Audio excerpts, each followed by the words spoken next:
They say Halloween is harmless fun, plastic skulls, flickering lights, laughter disguised as fear. But sometimes the things we decorate our homes with reveal the truth we hide from ourselves. We do not summon spirits by accident. We summon them by imitation. Every symbol is a seed, every image an invocation. What we celebrate, we cultivate. What we mock, we normalize. And what we hang upon our walls eventually hangs within our hearts. The ancient world knew this. They understood that symbols shape substance, that what you call entertainment is often education for the soul. A symbol is never neutral. It carries the moral electricity of the idea it represents. When we place darkness at our door in jest, we are not cursed by demons, we are conditioned by indifference. The true haunting of modern life is not ghosts, but emptiness, a hollowness masked by color, noise, and consumption. The spirit that enters is not evil in the cinematic sense. It is apathy, that slow erosion of reverence, that fatigue of meaning that creeps in when light becomes decoration instead of devotion.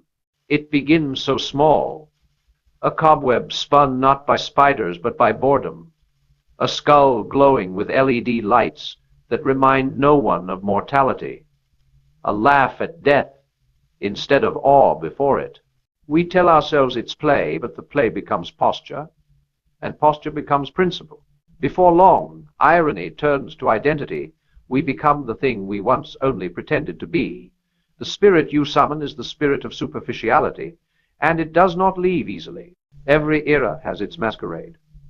We call ours the aesthetic. We trade depth for display and call it self-expression. We dress the house for the season and forget to dress the soul for eternity. We chase an image of thrill while neglecting the discipline of thought. And slowly, imperceptibly, our homes fill with decorations that mean nothing and hearts that feel nothing. The lights blink, the screens glow, the laughter grows louder, and beneath it an unspoken hunger hums. Is this all? The spirits that enter through such hunger are subtle. They whisper in advertising, they hide in algorithms. They tell you to buy more, to feel more. They replace awe with irony, gratitude with novelty, reverence with routine. And the more you decorate the outside, the emptier the inside feels. We do not need a haunted house. We have haunted hearts, rooms cluttered with unexamined desires, closets full of regrets we never unmask. Yet even in this shallowness, grace waits. It waits in the pause between the decorations and the silence after the party. It waits in that uneasy feeling that the laughter was a little too loud, the night a little too hollow. That feeling is not guilt. It is guidance. It is the soul knocking from within, asking to be remembered. It is the whisper that says, "Do not fear darkness, but stop pretending it is light." Halloween was once about facing mortality, a reminder that death is not a monster, but a mirror. The candles in pumpkins were not toys, they were prayers. The masks were not costumes, they were confessions. Humanity danced with death to remember life, but now we dance with distraction to forget it. And every forgotten truth leaves an open door for a spirit of confusion to enter. The real haunting is the loss of wonder. When you can hang a ghost in your window and feel nothing, when you can mock the sacred and call it style, when you can treat fear as entertainment instead of enlightenment, that is when the spirit of emptiness claims its place. Not because you invited evil, but because you evicted meaning. Still, all is not lost. For every decoration that mocks, there can be one that honors. For every false light, there can be a candle of gratitude. For every skeleton that laughs at death, there can be a heart that kneels before mystery. The cure is not to fear symbols, but to fill them again with sincerity. To remember that the true spirit of any season is the intention you place within it. Light the candle not for spectacle, but for remembrance. Hang the wreath not for trend, but for thanksgiving. Speak the words not for show, but for soul. When you do, the house changes. The same walls begin to breathe again. The same air feels alive, because You have not just cleansed the space, you have awakened it. You have turned the imitation of spirit into the invocation of peace. And when the night falls and the plastic ghosts sway in the wind, you will no longer feel fear or irony. You will feel awareness. You will see that every decoration was only ever a mirror showing what you valued, revealing what you believed.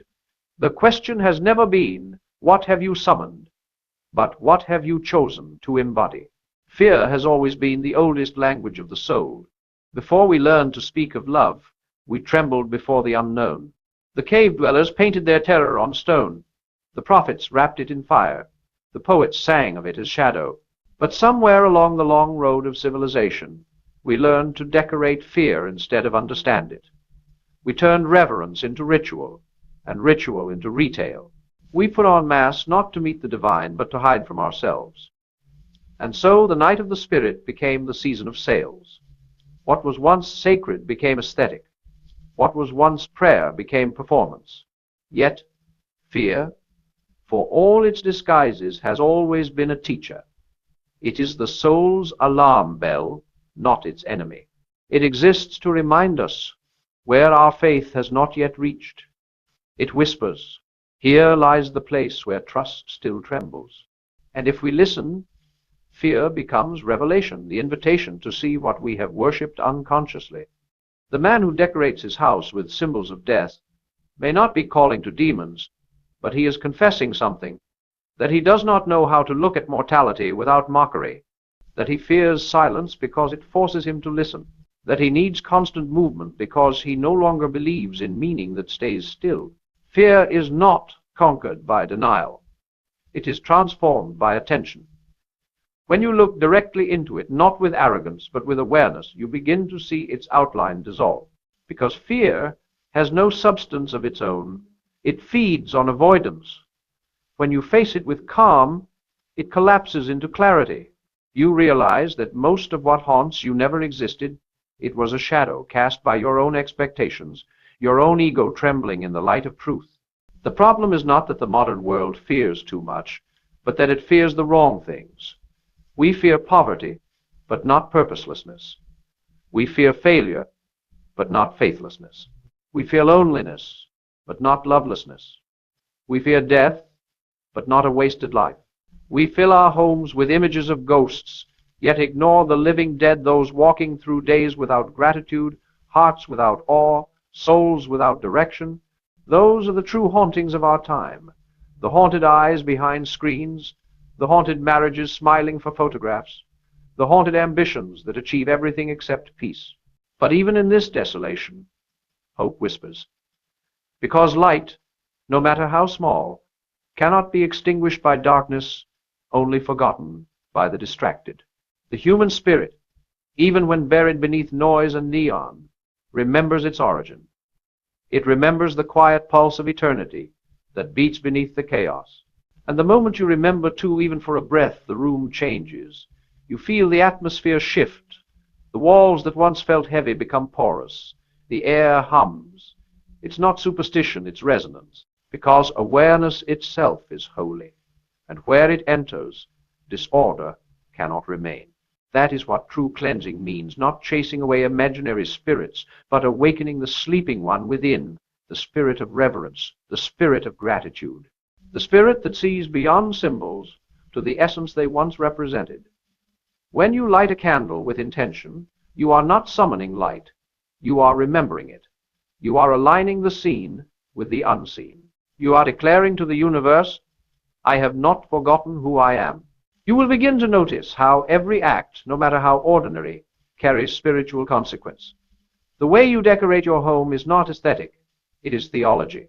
The colors you choose, the energy you allow, the objects you honor, all of them tell the story of your heart. The question is not whether spirits exist, but which ones you nurture, the spirit of gratitude or greed, the spirit of humility or pride, the spirit of reverence or irony. Every choice is a seed, and every seed grows something invisible that will one day become your atmosphere.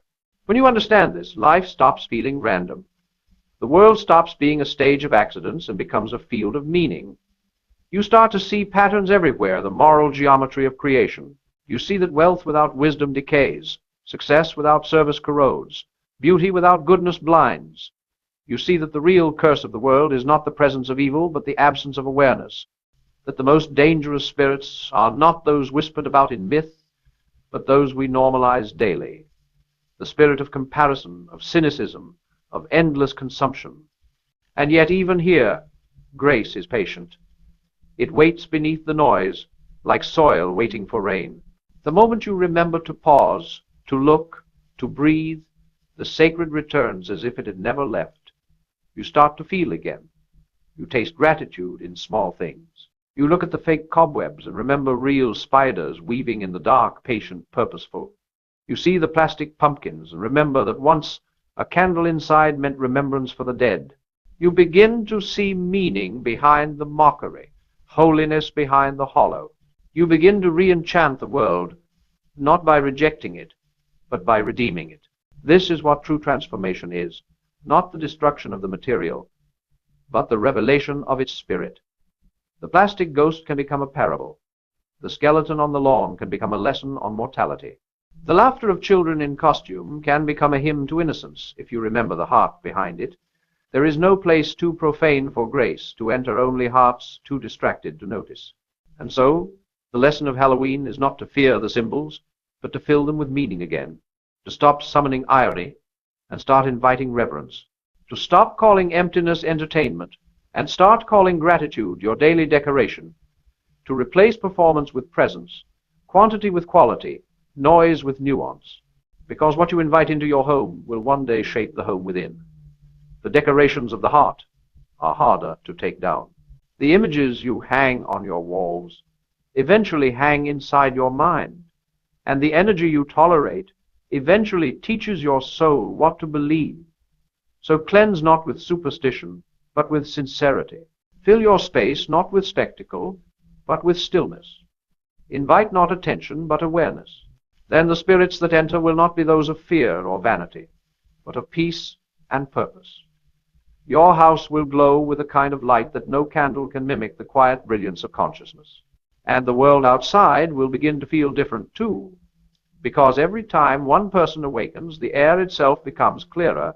You may never change the entire culture, but you can sanctify your corner of it. You can take what was once parody and turn it into prayer. You can walk among the plastic and remember the eternal. You can stand in a world that profits from fear and become one who profits from faith. And that single choice, that small reversal of value, begins the great undoing of emptiness itself. The greatest trick darkness ever played was convincing the world that light is boring, that meaning is outdated, that reverence is weakness. But the soul knows better.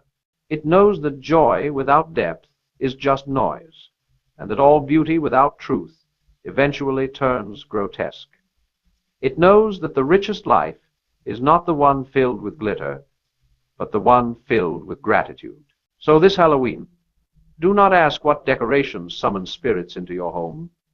Ask what habits summon peace. Ask what words invite wisdom. Ask what thoughts open the door for hope to enter. Because the spirits we fear have no power over the soul that remembers love.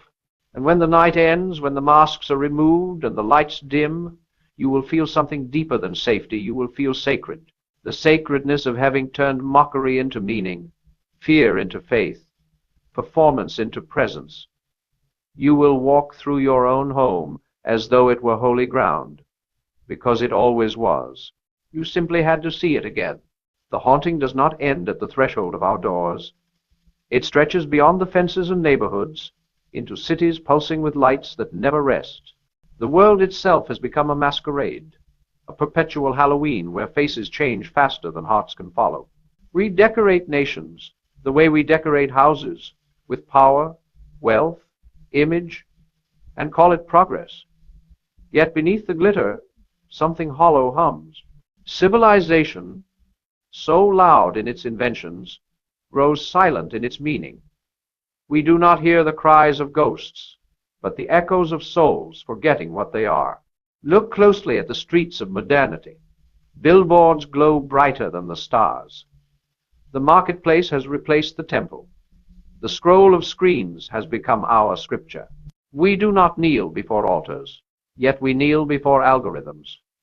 We have traded the divine mystery for the mechanical miracle, the contemplation of heaven for the consumption of novelty. And though we are surrounded by abundance, we hunger still, for the soul cannot eat light that has no warmth. The spirits that haunt our age wear elegant disguises. They walk in ambition, they speak in marketing, they do not curse, they advertise, they whisper not of evil, but of emptiness, that cold arithmetic of the modern heart that knows the price of everything but the value of nothing. They promise pleasure and deliver distraction. They promise identity and deliver imitation. And the people, unaware that they are being haunted, applaud their own decay.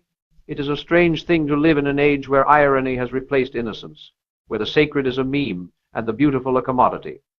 The human being, made in the image of eternity, now measures worth in visibility. We no longer ask, "Am I good?"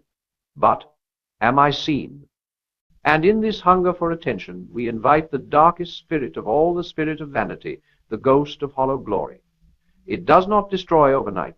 It devours quietly, whisper by whisper, click by click, until we no longer know whether we are living or performing life. The city, once a place of pilgrimage, now hums with restless worship of itself. Every advertisement is a sermon, every brand a prophet preaching salvation through possession. And yet the more we buy, the more we borrow from our peace. The transaction becomes a spell, the promise of fullness that leads to deeper lack. What we call economy is often just organized desire, millions of souls trading meaning for motion, purpose for profit, wonder for convenience. But what good is speed if you have forgotten where you are going? What good is wealth if it cannot buy you peace at night? What good is success if the soul that achieved it stands in silence, unsure what any of it was for? We have built towers taller than any cathedral, yet none reach the sky. We have conquered the laws of nature, but not the law of love. We have lit the world so brightly that we can no longer see the stars and mistake the absence of darkness for the presence of light. The haunting, then, is not supernatural. It is structural. It is woven into the rhythm of our days. It is the fatigue that never sleeps, the anxiety that never ends, the quiet despair behind smiling photos. We are haunted by the ghost of almost fulfilled, almost happy, almost free. We stand at the edge of abundance and starve because the feast is only for the senses, not the spirit. Yet the world does not need condemnation. It needs awakening. The marketplace is not the enemy, it is the mirror. It reflects the hunger we refuse to name. Every glittering ad, every empty promise, every idol of fame, they exist because something sacred was misplaced. When love was forgotten, lust appeared. When purpose was ignored, distraction rushed in. When truth was silenced, noise filled the gap. The answer is not escape, but remembrance, to bring meaning back into motion, to infuse the mechanical with the miraculous again. You can begin anywhere, in the small spaces of your life, in how you spend your time, how you speak, how you see. When you walk through the city, do not curse its noise. Listen for the longing inside it. When you see a billboard shouting for attention, whisper gratitude for the silence within you that cannot be sold. When you watch the frenzy of buying and selling, remember that the richest transaction in existence is still unseen, the exchange between love and awareness. The soul of a civilization is not preserved in its architecture, but in its intention. The pyramids still stand, but the hearts that built them have long turned to dust. The cathedrals remain, but the prayers that raised them are echoes. What endures is not the monument, but the meaning. If the meaning dies, even marble becomes haunted.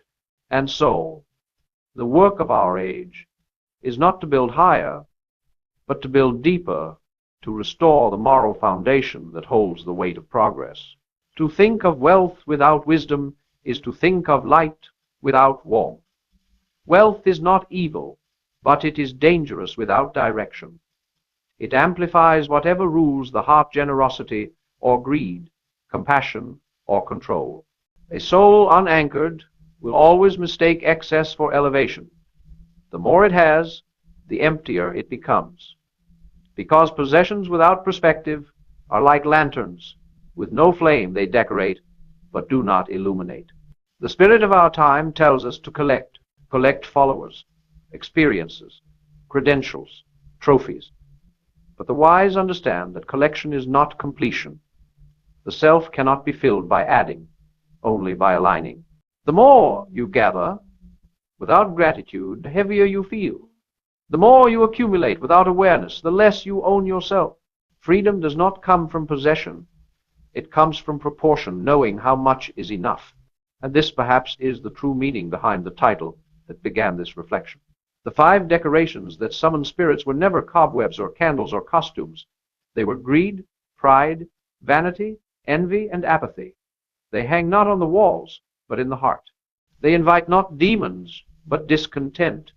They do not haunt houses, they haunt habits. Yet they can all be replaced by gratitude, humility, generosity, compassion, and wonder. Those are the real lights we're meant to hang. When you decorate your life with those virtues, your home becomes sanctuary, your mind becomes temple, your presence becomes prayer. And you will discover that you were never meant to fear darkness, only to illuminate it. The power of light is not to destroy shadow, but to reveal it. And once revealed, the shadow loses its dominion. So light your candle again, not for ceremony, but for consciousness. Let it remind you that even one flame can humble the dark. Let it remind you that the spirit you invite into your home is the one you carry in your heart. And when others see it, that quiet, unpretentious glow, they will remember their own. The redemption of the world will not come from noise or argument or spectacle. It will come from 1,000 small awakenings, candles, lit in ordinary rooms by ordinary souls, who finally remember that light was never a metaphor. It was always the message. And when that day comes, when enough homes burn not with irony, but with integrity, not with hollow fear, but with holy fire, the haunting will end. The air will clear. The world will remember itself again. For the spirits we summon are only reflections of what we forget. And the moment we remember, they vanish, because love has no rival once it is awake. There will come a night when the noise of the world can no longer hold you. You will look around at all that once dazzled, the neon signs, the endless scroll, the flashing symbols of success, and you will feel nothing. Not boredom, not bitterness, just a quiet recognition that the show is over. The decorations of the age have lost their magic because you have outgrown illusion. You will stand there, surrounded by abundance, and understand what poverty really is, not the lack of possessions, but the lack of purpose. And in that moment of clarity, something eternal stirs inside you. You will feel what generations before you called the soul. It does not speak in volume, but in vibration. It does not command, it calls, and it says, return. Return to what you once knew before the noise. Return to simplicity, to sincerity, to the soft truth that joy was never something to earn. You were not born to impress. You were born to express the divine. You were not placed here to compete. You were sent here to create. You were not built to decorate your fear. You were meant to illuminate it. The world forgot, but the soul remembers. And the moment you remember too, everything begins to shift. The money you make no longer measures you. It serves you. The work you do no longer defines you. It refines you. The things you once feared losing no longer enslave you, because you have found the one thing that cannot be taken awareness. That is the true treasure, the invisible gold that no market can manipulate, no thief can steal. Awareness turns every experience into wisdom, every challenge into teacher, every failure into altar. Once you taste that awareness, you begin to see how haunted the world really is, not by spirits, but by sleepwalkers. People chasing shadows of happiness through hallways of distraction. People buying more when they need less. People posting louder when they feel unseen. People mistaking motion for meaning, applause for love, wealth for worth. They are not evil. They are simply lost in the fog of forgetting. And the only way to save them is not by preaching, but by remembering for them, by living awake in a world that has fallen asleep. That is the quiet revolution the world is starving for. Not noise, but knowing. Not spectacle, but stillness. Not more followers, but deeper roots. The world doesn't need another influencer. It needs another light. The kind that burns quietly, faithfully, refusing to go out, even when the wind of cynicism howls. Because every act of genuine goodness, no matter how small, is an exorcism of despair. Every gesture of gratitude, every moment of humility, every choice of forgiveness, they drive out the unseen darkness more surely than any ritual ever could. And yet, you will not always be understood. The awakened rarely are. The haunted will call you naive. The proud will call you weak. But you will know that silence is not weakness. It is strength under control. You will understand that humility is not self-denial. It is self-mastery. You will see that faith is not blindness. It is sight beyond illusion. And you will walk through the same cities, the same crowds, the same chaos, yet untouched, because peace will travel with you like an atmosphere.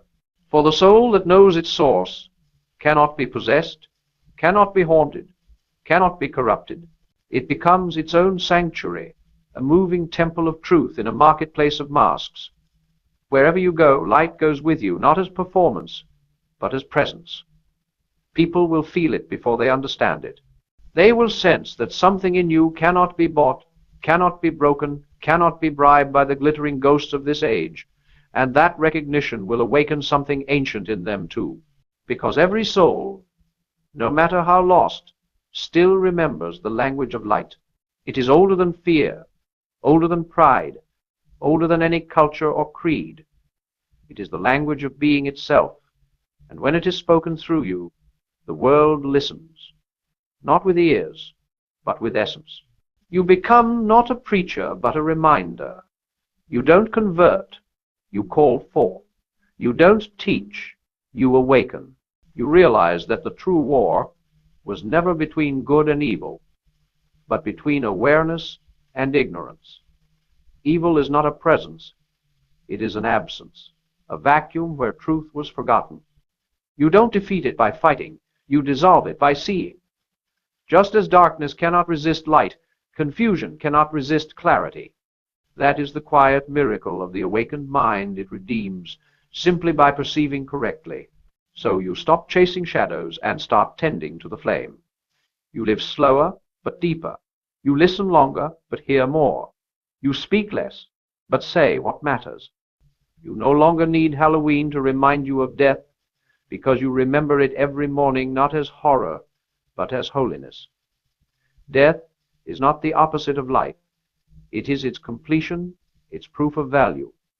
And when you live with that awareness, every moment becomes precious, every act becomes sacred. You will look at the plastic skeletons and see not mockery, but metaphor. You will see in them the reminder that all forms pass, but essence endures. You will smile at the irony that even the fake ghosts teach truth, that everything pretending to scare you was powerless all along. The true haunting was forgetting that you were eternal, and the true exorcism is remembering it. The world outside will continue its masquerade, the costumes, the advertisements, the noise, but you will move through it like a candle in a storm, not fighting the wind, simply burning. You will laugh without cruelty, celebrate without corruption, and work without worshipping your work. You will hold wealth lightly, wield power kindly, and give love freely. You will not fear losing what was never yours, because you finally know that what is truly yours, your awareness, your virtue, your peace, cannot be taken. That is the secret the saints and sages all carried, though each spoke it differently. That abundance is not having all things, but needing nothing. That happiness is not a prize, but a posture. That heaven is not a place, but a perception. The state of seeing divinity everywhere, even in imperfection. And so, the story that began with fear ends with fullness. The decorations that once mocked the sacred become reminders of it. The symbols that once summoned emptiness now point toward eternity. The world itself becomes a parable, written not to frighten, but to awaken. You will walk out into the cool night of autumn, hear the wind rustle through the trees, and feel something indescribable, not joy, not sorrow, but recognition. The same energy that moves the leaves moves you. The same breath that animates creation breathes in you. And in that realization, every fear evaporates, because the one who knows oneness can no longer be haunted. You will turn off the lights, blow out the candles, and see that the darkness was never your enemy, it was your teacher, revealing the brightness you carried all along. And as the room settles into silence, you will whisper a truth older than the world itself. I am not afraid of the dark, because I have become the light. And that will be the end and the beginning. For what was once a season of fear becomes a season of faith. What was once decoration becomes devotion. What was once mockery becomes meaning, and what was once haunted is now holy. They laugh at ghosts because they no longer believe in them. They hang plastic skeletons on their porches, string cobwebs across their doors, and call it fun, forgetting that symbols were never made for decoration. Every image was once a message, every ritual once a remembrance. The modern world no longer bows before altars. It buys them in bulk. And in our play with darkness, we have forgotten what darkness was for. The first spirit we summon is not some shadow from folklore. It is indifference. It arrives quietly, wrapped in irony, smiling behind LED lights. It is the comfort of not caring. Once people lit candles in windows to remember the souls of the departed. Now we light up plastic pumpkins to amuse the living. The difference seems small, but in that smallness the sacred slips away. What we once did with reverence, we now perform with habit, and habit without heart is hollow, a hollow place where spirits, unseen but real, begin to gather. The second spirit is vanity, the need to be seen, even when we feel nothing. The old feasts of remembrance have become stages for comparison. Who has the brightest lights, the biggest display, the most impressive illusion of mystery? We spend fortunes trying to impress a world that is too distracted to notice. And in doing so, we call forth something subtle but dangerous, the worship of image. The mirror becomes more important than the soul it reflects. We no longer decorate our homes to express joy. We decorate them to disguise emptiness. Every glittering light becomes a prayer to approval, every photo a plea for attention. The third spirit is fear itself. Not the reverent awe that once taught us humility, but the counterfeit fear sold for entertainment. The world has learned to package terror as pleasure. We scare ourselves not to awaken, but to feel alive. We chase the thrill of adrenaline because the quiet of peace has become unbearable. We laugh at death to hide that we are terrified of meaninglessness. And in this confusion, fear loses its holiness. It no longer points us toward the eternal. It traps us in the temporary. The world pretends to play with darkness, but ends up shaped by it. For whatever we play with, we practice. The fourth spirit is greed, the endless appetite that can turn even tradition into transaction. The shelves fill with plastic, the landfills rise, and still the hunger grows. We spend to feel generous, consume to feel complete, decorate to feel delivered. But the more we gather, the less we have, because nothing material can fill a spiritual hunger. The feast that was once a communion becomes a market. We do not summon spirits with rituals anymore. We summon them with receipts. And the fifth spirit, the quietest, the most familiar, is forgetfulness. It creeps in softly, disguised as fun. It is the forgetting of why we celebrate at all. We forget that light was meant to honor the dead, that masks were meant to remind us of humility, that gathering was meant to remind us of belonging. We forget that fear was meant to teach courage, not consumption. We forget that every symbol once pointed toward the soul, and when memory dies, meaning dies with it. That is when the true haunting begins, not with ghosts, but with the echo of values we no longer live. Yet even as these spirits gather, grace waits behind them. It always has, because the same act that invites emptiness can be redeemed by intention. A candle lit in gratitude drives away the cold. A mask worn with reflection teaches empathy. A gathering held with love turns performance into prayer. The difference is not in the ritual, but in the reason. Every gesture has two sides, imitation or illumination. One feeds the hollow, the other fills it. You see, the world was never cursed. It was merely careless. We forgot that creation listens. The energy we release through thought and action builds the atmosphere we breathe. When we act with reverence, the air itself feels clean. When we act with vanity, even beauty feels heavy. The unseen responds to the seen. And whether we call it energy or spirit, it moves according to attention. Where our focus goes, our world follows. So perhaps the real question is not what decorations summon spirits into your home. It is what intentions decorate your heart. For the house is only a reflection of the inhabitant. If peace lives within, even darkness becomes holy. If pride reigns, even light becomes polluted. The soul paints the walls of reality long before the hands touch them.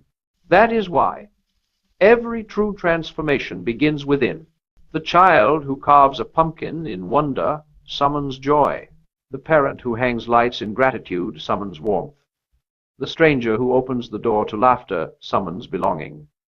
The same objects that once mocked death can now honor life if the heart remembers what it is doing. Intention is the difference between a haunted house and a home filled with light. And so, when you walk through your neighborhood this season and see the cobwebs, the skeletons, the witches and ghosts, do not judge. Instead, look deeper. See what they are trying to remember. Underneath the plastic and the parody lies a universal longing. The longing to feel alive in a world that too often feels artificial. The longing to touch mystery again, even if only through imitation. The longing to believe that something still moves beyond what can be seen. That longing is not foolish. It is sacred. It is proof that the spirit of awe, though buried, is not dead.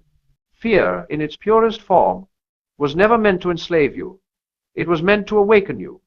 The old world knew this. The people who first lit candles against the night understood that darkness was not the enemy, ignorance was.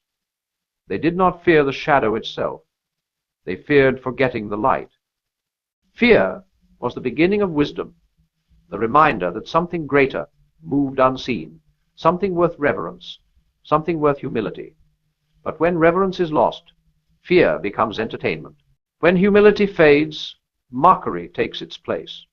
And when mockery becomes habit, it invites emptiness dressed as laughter. The modern world no longer trembles before eternity. It trades eternity for irony. We wear symbols of death while running from the thought of it. We laugh at what we do not understand and call that laughter courage. We drape our homes in images of decay, yet cannot face the quiet truth that everything beautiful fades so that something better might rise. Death itself was never the horror. It was the teacher. But we silenced the teacher with decoration and forgot that the lesson was life. In every age, humanity has built disguises to avoid this truth. The ancient carved idols, the modern buys them. We have replaced sacrifice with spectacle and spirit with slogan. Yet the same law governs both eras. What you give attention to grows power. When you surround yourself with symbols, they begin to shape your imagination. If the symbols mock life, life itself begins to feel like mockery. But when the symbols honor life, even the smallest acts become holy. Look closer at your own rituals. The way you prepare a room, the way you speak, the way you move through your days, these are decorations of the soul. Every habit is a kind of symbol. Every thought, an invisible ornament on the walls of your inner home. If your thoughts are filled with gratitude, your home glows even in the dark. If they are filled with complaint, even the brightest light feels cold. What you host within determines what enters from without. To transform fear into faith is to remember that both come from imagination. Fear imagines loss. Faith imagines love. Fear anticipates absence. Faith assumes presence. Fear builds walls. Faith opens windows. Both see the unseen, but one sees threat, while the other sees promise. The same power that paints ghosts in the mind can also paint angels. The brush is yours. The choice is yours. What you imagine, you invite. So when you stand in a room filled with shadows, literal or symbolic, do not rush to flee. Be still. Look at them until they lose their teeth. You will find that every shadow is only the shape of something real blocking light. Fear is not proof of evil. It is proof of something worth believing in. It is your reminder that love still matters, that death still points toward life, that the dark only exists because the light is real. In this understanding, the mockery of the world loses its charm. You begin to feel the hollowness behind the laughter that sneers at the sacred. The jokes that once amused you begin to sound tired. The noise of indulgence begins to grate. But do not let disgust replace discernment. Let compassion take its place. For those who mock are not evil, they are thirsty. They laugh because they have forgotten how to pray. They decorate because they have forgotten how to adore. The human spirit cannot live without reverence. If it will not worship truth, it will worship irony. You will start to see that even in its mockery, the world is still searching for God. The costumes, the colors, the gatherings, all of them point to the ancient instinct that life is mystery, and mystery deserves ritual. Humanity cannot help but perform what it has forgotten. The play is hollow only because the heart has not yet remembered the script. And when the heart remembers, the play becomes prayer again. That is the quiet redemption of all things, the return of meaning to the meaningless. The moment a man lights a candle, not for vanity, but for remembrance, the room changes. The same wax, the same wick, the same flame, yet the spirit feels different, because intention has changed its language. Intention is the alchemy of the soul. It turns mockery into meaning, decoration into devotion, habit into holiness. When you decorate your home, do it consciously. Let every color be a confession. Let every light be a lesson. Let the air itself remember who you are. The spirit responds to sincerity. It does not care about perfection, only about presence. When you walk through your home with gratitude, even the smallest detail begins to shine. You will see the divine reflected in the ordinary, the sacred humming beneath the secular. You will understand that holiness is not found in the church alone, but in the care you give to creation itself. And so, the old symbols of Halloween are not enemies, they are invitations. The skull reminds you of mortality, but also of meaning, that life is precious because it ends. The candle inside the pumpkin is the soul shining through the shell of the flesh. The mask is the human conditioned spirit disguised as skin. The night itself is the mystery that makes the morning possible. When you see with awakened eyes, even the ghost becomes a teacher. For what is a ghost but a longing that refuses to die? What is your own soul but the longing of God moving through flesh? You will begin to see that fear and faith are not opposites, but stages of the same awakening. Fear is the knock. Faith is the opening of the door. Fear is the trembling before mystery. Faith is the embrace of it. The difference between the haunted and the holy is not that one faces darkness and the other avoids it. It is that one stops at fear while the other walks through it into love. This is how darkness becomes sacred. You do not destroy it. You transform it. You do not curse it. You clarify it. You hold it to the light until it reveals its purpose. Every trial, every shadow, every pain, they all ask the same question: will you see me as enemy or as invitation? Those who answer with faith turn wounds into wisdom, and the world itself begins to heal through them. And when that happens, every symbol shifts. The haunted house becomes the heart-learning humility. The graveyard becomes the garden of gratitude. The skeleton becomes the reminder that love is stronger than decay. The night becomes the canvas on which light paints its victory. You begin to live in a redeemed world, not because it changed, but because you did. That is how mockery becomes meaning, how decoration becomes devotion. It is not an outward reform, but an inward revolution. The lights outside flicker, but the light within burns steady. You do not abandon the world, You anoint it. You do not reject the season. You revere it. You live in the same world, but you move through it differently, gently, attentively, awake. And wherever you walk, darkness yields.